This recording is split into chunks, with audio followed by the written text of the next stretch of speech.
Cây nhót phát triển đầy trái. Tôi nhìn thấy hàng xóm phun thuốc trừ sâu lên cây nhót nhà tôi.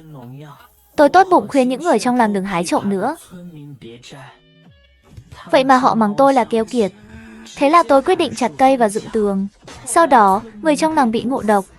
Họ lại chạy đến nhà tôi gây sự. Trong lúc hỗn loạn, bà nội tôi bị xô ngã xuống và rồi qua đời. Cô bác cũng tức giận mà cũng quyên sinh.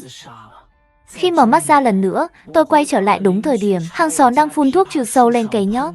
Ngày hôm đó, nhìn bóng dáng lén lút ngoài cửa sổ, tôi lôi điện thoại ra, lặng lẽ quay lại toàn bộ cảnh tượng Cát Thúy Hương đang phun thuốc trừ sâu.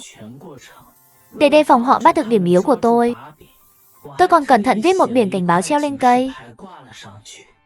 Buổi chiều, quả nhiên có vài người trong làng chở lúc nhà tôi không có ai, mang giỏ đến trộm nhót. Họ thực sự đến rồi.